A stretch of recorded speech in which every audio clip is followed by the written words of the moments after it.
Welcome to the Wednesday Wake Up Club Breakfast Podcast, featuring the father of the health savings accounts, John Goodman. John is the president of the Goodman Institute for Public Policy Research, and he spoke to the Leadership Institute about the American healthcare system and how it stacks up to others in the world. This speech was recorded live in February 2005 at the Stephen P.J. Wood Building in Arlington, Virginia. So get some honey on your bagel and take a sip of your mocha, because you're listening to the Wednesday Wake Up Club Breakfast Podcast. Are you looking to launch your career? Do you want to gain real, professional experience while sharpening your media skills? Then apply today to be a Studios intern here at the Leadership Institute. As a Studios intern, you'll master Adobe programs and get behind-the-scenes access to media professions across the board. Just go to leadershipinstitute.org and click on the Career tab to learn more. That's leadershipinstitute.org and click on the Career tab to learn more.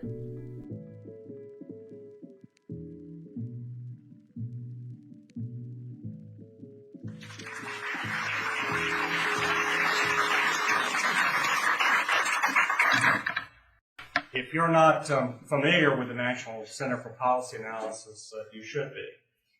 Some of our ideas are much better known than we are, and they include the health savings account and the Roth IRA. And also, a little known fact is that the core tax ideas in the Contract with America came from a proposal that we put together with the Chamber of Commerce back in 1991. But most importantly, you have in front of you a sign-up sheet for Daily Policy Digest, which is a morning email that we send out that summarizes public policy research every business day, all think tank reports, new public policy information that appears in the Wall Street Journal, New York Times, other places. And it's just an invaluable resource for people who are interested in public policy. Okay, let's move to national health insurance.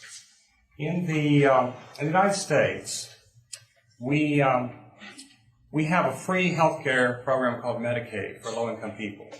And for children who don't qualify for that or near poor, we have the S-CHIP program run in all 50 states. And yet, despite the existence of these free health care programs, there are about 13 million people that are estimated to qualify in theory for these programs, but do not sign up. So all they have to do, all the parents have to do, is sign a few pieces of paper, and they can enroll in a health insurance program that's worth, let's say, $4,000 or $5,000 a year, but they don't do it. And so one of the questions that's interesting to health economists is, well, why not? And I think that you could appreciate why not if you came with me to Dallas, Texas, to the emergency room of Parkland Hospital, where the uninsured patients and the Medicaid patients come through the same emergency room door. They see the same doctors, they see the same nurses, they get the same care. If they're admitted into the hospital, they're in the same rooms. The doctors and nurses do not get paid more or less whether someone's insured or not insured. The only people, in fact, who care who's in Medicaid and who's not are the hospital administrators. And they, in fact, have paid employees who go through the emergency room ward and try to sign up people for Medicaid right there. And more than half the time they fail. Then, after people are admitted to the hospital, they go room by room and try again. And even then, they are not always successful. Now, Children's Medical Center right next door to Parkland, we have a similar series of events. The uninsured children, the Medicaid children, the S-CHIP children, again, all come through the same emergency room door. They all get the same care regardless of whether they're insured or not. So from the point of the patient, there's no reason to sign up for these programs since care is available. Now, health care may not be the same in every city, but at least in Dallas, it's very clear to me why people don't have an incentive to sign up for these free government health care programs. Now, the idea of getting free care at emergency rooms is it's an inefficient way, by the way, to deliver health care, but it happens all over the world. Thousands of people go to emergency rooms for their health care in Toronto and in London. Now, if you were to ask the head of a hospital in Toronto, what's the difference between the way things work in Toronto and the way things work in Dallas? He would probably say to you, well, in Toronto, people have a right to health care, where in Dallas, they don't. Even though in Dallas, they're probably getting better health care. And by that I mean that if you went to the emergency room in Dallas, you had a migraine headache, you might get an MRI scan. whereas that would never happen in Toronto and never happen in London. Now, if you were to ask the head of Parkland Hospital, what does he think is the difference between Dallas, Canada, and London, he would say the same thing. He would say, well, in Canada and Britain, people have a right to health care, whereas here in Dallas, they don't, even though they're probably getting better health care. So that's the first myth I want to start with this morning, and it is the idea that other countries have made health insurance a right. In fact, if you are a citizen of Canada, you don't have a right to any particular type of health care. You don't have a right to an MRI scan. You don't have a right to heart surgery. You don't even have a right to a place in line. If you're the 100th person waiting for heart surgery, you don't have a right to the 100th surgery. Other people can and do get ahead of you. And in fact, there's a certain sense in which even Americans have more rights in Canada than Canadians do. Because you and I can go to Canada and pay money out of pocket for hospital services, and when we do that, they tend to put us at the head of the queue. So we can do something that's illegal for Canadians to do. They cannot pay money for services delivered at a hospital. So there's a sense in which we have more rights than they do. And in fact, not so long ago, some Canadian hospitals were actually advertising for American patients to come to Canada because that was money into their budget. There's also a certain sense in which pets have more rights in Canada than their owners.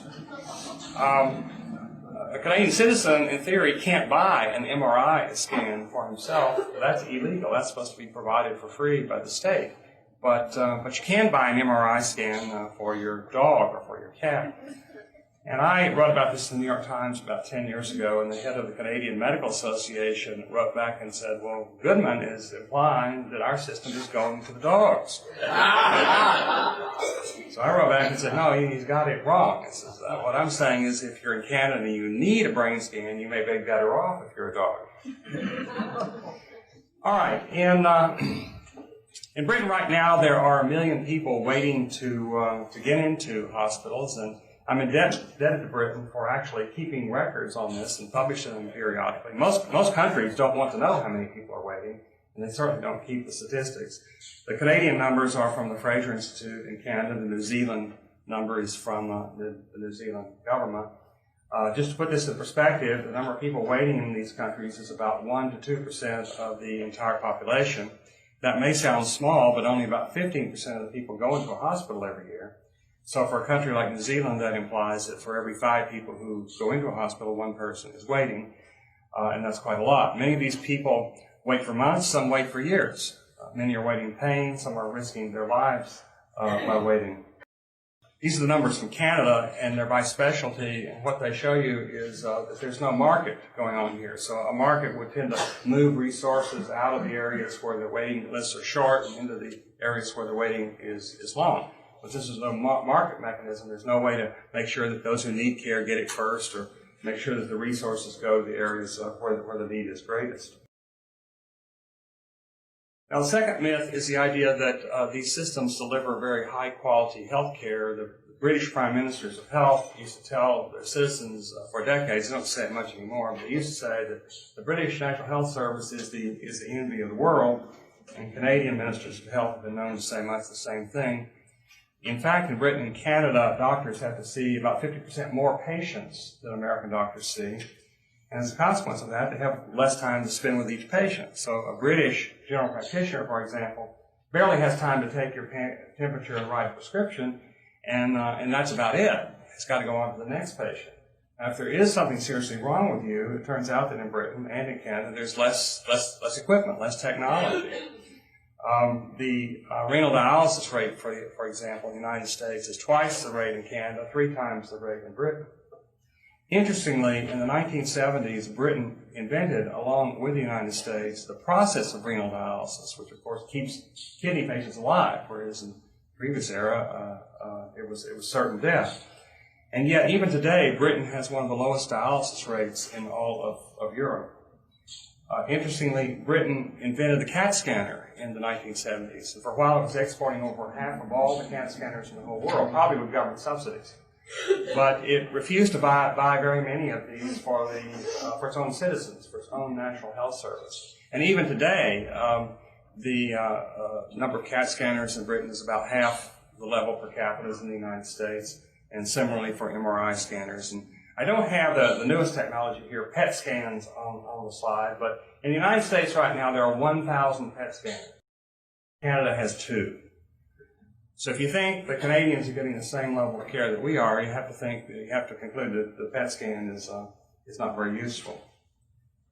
Now, the third myth I want to draw to your attention is the idea that these countries have made health care available on the basis of need rather than ability to pay. It's certainly true that was their intent, but in New Zealand today, despite the fact that health care is freely available from the government, 1/3 of the population has purchased private health insurance, again covering services that are theoretically available for free. In Australia, it's 1/3 of the population has purchased private insurance. In Britain, 7 million people have private insurance, and millions more go to see doctors on an out-of-pocket basis. The rule being that if it's serious, you go private. If it's not, you stay in the public system. Another myth is the idea that in the United States we spend more on health care, but we don't get more, and you've probably heard this. The left repeats this myth all the time. And what is the evidence that we don't get more? Well, they say that we know we spend more, but what's the evidence we don't get more? Well, they say life expectancy is about the same among all developed countries, and our infant mortality rate is actually a little higher than other developed countries. But it turns out that these life expectancy statistics don't have very much to do with health care. Now, here is life expectancy for various ethnic groups in the United States, and it varies from life expectancy at birth for an African-American male at 68 years up to 81 years for Asian Americans, and everybody else is in between. Nobody in healthcare thinks that these differences are due to the amount of healthcare services that people get over their lives. And similarly, here are the differences of rates among females. Again, they're all over the map. We don't really understand why these radical differences among these groups. We're pretty confident it's not due to differences in healthcare they receive. And then again, the health outcomes in countries are very, very affected by lifestyle, environment. We have an obesity epidemic in the United States, which you can verify simply by going out on the sidewalk and watching all the obese people walking along. I'm amazed by it myself, and let's be frank, obesity leads to other healthcare problems. We have higher teenage pregnancy rates in the United States. That leads to more healthcare problems. Are you interested in running for office? Want to work on a campaign? At the Leadership Institute, it is our mission to increase the effectiveness of conservative activists and leaders in the public policy process. We offer over 40 different trainings, including campaign management school, on-camera TV trainings, and writing workshops. If you want to make a difference in public policy, visit leadershipinstitute.org. That's leadershipinstitute.org. None of this has very much to do with our healthcare system. If we're going to compare healthcare systems, you really need to focus on those diseases and conditions where medical science really can make a real difference. And one of them, for example, is breast cancer. Now, it turns out that in the United States, among women diagnosed with breast cancer, only 1 in 4 die, compared to 1 in 3 in Britain and Germany, and 1 in 2 in New Zealand and Britain. And for males that are diagnosed with prostate cancer, about 1 in 5 die in the United States, compared to 1 in 4 in Canada, about 1 in 2 in France, and more than 1 in 2 in the United Kingdom. So those are comparisons that are far more meaningful, because those are areas where, with the latest drugs and the latest diagnostic equipment, you really can save lives. If we fall down, it is in comparing the health outcomes for low-income people and higher-income people in this country. We do worse on that scale than other countries do, but you got to remember, these countries we're comparing ourselves to are far more homogeneous. We're a very heterogeneous society, and that heterogeneity is affecting differences that you're looking at on that slide. Now, then there's the issue of equality, and I've got to tell you, if you didn't already suspect, that of all the reasons there are for letting government take over the healthcare system, this is reason number 1. And back when the National Health Service was started in Britain, the most persuasive argument was that in healthcare, everyone should be alike, that everyone should have equal access to healthcare regardless of rank, regardless of income, regardless of location, and so forth. So that's what the Brits set out to do. It's also what the Canadians set out to do in most other developed countries. And this was done about 50 years ago, and they went along about 30 years until we get to about 1980. And someone said, well, look, maybe we should actually go out and do a study to see how well we're doing at making healthcare equal to everyone. And so they formed a commission called the Black Commission. And it collected more evidence than had ever been collected before, and they evaluated it, and they announced their findings, and they said, well, we have a very disappointing conclusion to announce. And they said, not only have we not achieved the goal of making healthcare equal to everyone, but it appears to us that things are more unequal in Britain today than they were 30 years ago when we established the British National Health Service. Well, of course, everyone was disappointed in this finding. They deplored the results. Everyone committed to do a better job and show more resolve in achieving the goal of equality access to healthcare. So then we wait 10 more years and we have another commission. I believe it's called the Atchison Commission, and it did the same thing. We collected all the data and published a report, and guess what? Again, very, very disappointing news. The Atchison Commission said, well, not only have we not got equality of access to healthcare in Britain today, but it appears that things are even worse than they were back when the Black Commission report reported. So here we are now, 15 years later. We're way overdue for yet another report, and we all kind of know what it would say if there would be such a report. But it's always nice to have one's suspicions confirmed. In fact, there are inequalities throughout the developed world. These numbers are from Canada, and it's an interesting study because what happens in health regions is that people cross borders and people go from rural areas to cities, and so you're never quite sure when you're looking at numbers about healthcare consumption about what it's really telling you. But these Canadian researchers actually were able to track where people lived and how much healthcare they got, and say very precisely what the per capita differences were, and they were huge. There are 4, 5, 6, 7 to 1 differences among the 30 or so health regions of British Columbia among the different medical specialties. I think most health economists would say, look, you'd probably find the same thing all over the developed world if you actually had the evidence. Very rarely is it in the interest of government to collect the numbers that would allow you to know these things. Then we often hear that the American healthcare system is inefficient, and it's certainly true that third-party insurance piles paperwork on doctors and on hospitals. But basically, the best statistic for hospital efficiency is length of stay, and I thought I had the number up here, but I'll tell you that the United States has the lowest average length of stay in hospitals among all countries, which means that we get people in and out of hospitals quicker than other countries do. And that is perhaps the best overall measure of efficiency. But just in terms of how hospitals are run, we not only are setting the standard for the rest of the world, our hospital management companies are exporting their expertise all around the world. This is a very, very interesting slide that you're looking at right here. Now, in Britain, remember, there are 1 million people at any one time waiting to get into British hospitals, and yet 15% of the beds are empty. And another 15% of the beds are being filled by chronic patients who really don't need to be in the hospital, and they're just using the hospital as an expensive nursing home. So effectively, 1 out of every 3 beds is closed off to the acute care patients. Now, in the United States, we would have probably more empty beds, but we don't have 1 million people waiting to get in. Not long ago, a group of researchers compared the Kaiser HMO plan out in California with the British National Health Service. They concluded that the two systems, once you make all the appropriate adjustments, are really spending about the same amount of money per person. But in the Kaiser plan, people get more services, and in particular, they're getting to see more specialists. And here are some examples of that. The implication here of this study is that the Brits would do a lot better if they would just contract everything out to Kaiser. They could have, American medicine at British prices. But even the Tory party isn't suggesting something as radical as that. Then there's the idea that under national health insurance you don't have discrimination. We do have a problem with racial discrimination in this country, and it shows up in our health statistics.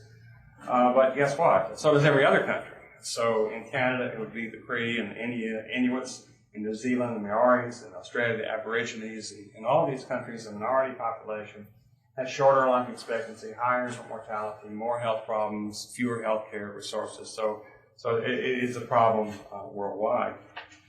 Of special interest to me is the elderly population. And And that's because when there is rationing, and this is true in every country, and it's also true in this country, when people have to make rationing decisions, the elderly tend to get pushed to the end of the waiting line.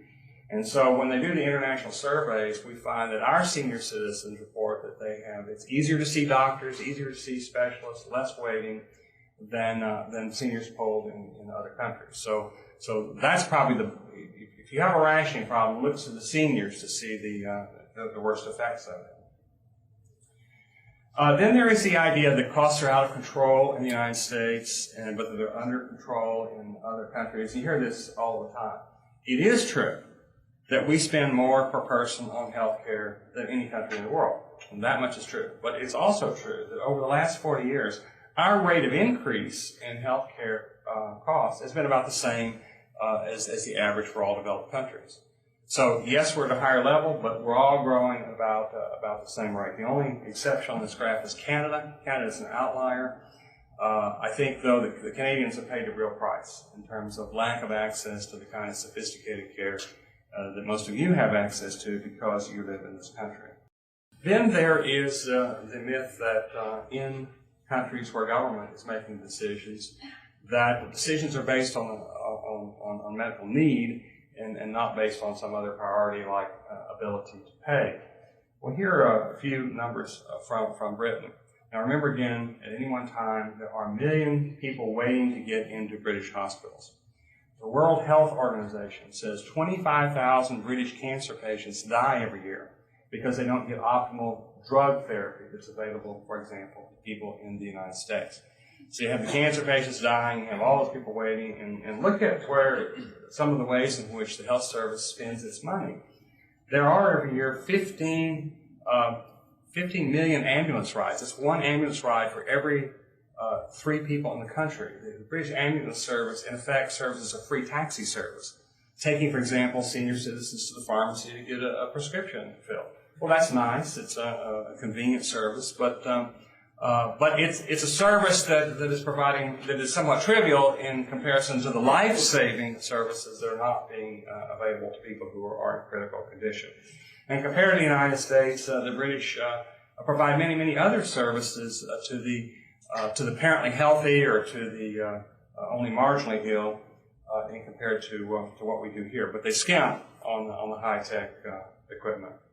And the final myth I want to draw to your attention is this, and by way of background, I want to say that when we wrote the book, Lives at Risk, where you can find all these statistics and many more, we observed at the end of the day that we were getting almost all our information not from critics of national health insurance, but from people who believe in it.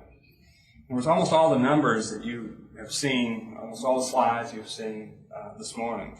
But they didn't come from right-wing critics of government-controlled healthcare. They came from government reports. They came from academic researchers. They came from newspaper investigations. They came from people who fully believe in socialized medicine. And they may criticize parts of the system, but they are believers in the idea. And you might ask, well, how can that be? Well, the answer is because they believe that the problems of these systems can be reformed. And they believe that they acknowledge that there are problems. They acknowledge their waiting lists. They acknowledge people sometimes die because they don't get the care they need. But what they would say to you is, well, we just need to do a better job at reforming the system. And what we did in our book is we tried to point out that every feature of these systems that we were discussing exists not because there's been some error or some mistake made. It exists because there are inevitable political pressures which create these problems.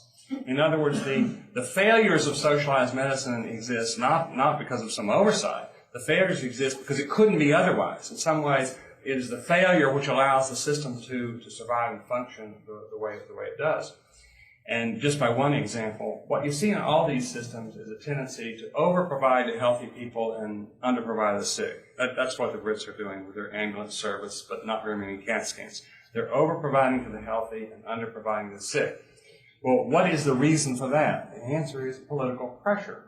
In a typical healthcare plan in the United States, a Blue Cross healthcare plan, for example, you would find that maybe 4% of the enrollees in any given year spend half the money. But if you're a politician and you're allocating scarce dollars in a healthcare budget, You can't afford to spend half your budget on 4% of the voters. 4% is probably too sick to even come vote for you anyway. But in any event, the political pressures inevitably cause these people to want to underprovide to the sick and overprovide to the healthy. Or hospital management. What explains the empty beds? What explains so many chronic patients in beds that ought to be available to the acute care patient? Well, again, if you're a hospital manager in one of these countries, and you have a global budget, and you're strapped for cash, it doesn't take very long before you realize that the cheapest bed is an empty bed. And the next cheapest bed is a bed that's occupied by a patient that doesn't need very many of the hospital services, only needs the hotel services of the hospital. The really expensive patient is that patient outside who's trying to get in. That's the one that's going to cost a lot of money.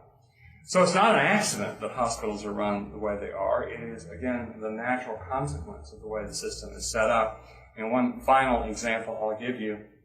There have been many, many complaints through the years and many scandalous stories in the media in Canada, New Zealand, Britain, and other countries about ministers of health, ministers of parliament, wealthy people who jump the queue.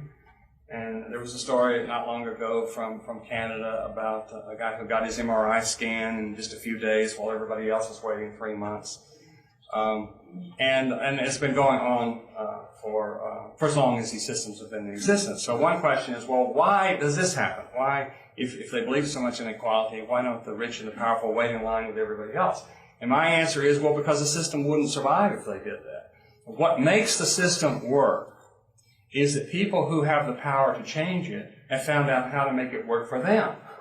So if you're rich, if you're powerful, if you're influential, you find out how to get to the head of the waiting line. You find out how to get your health care. Now, if that were not the case, if the rich and the powerful had to wait in line with everybody else, these systems wouldn't last for a week. Thank you.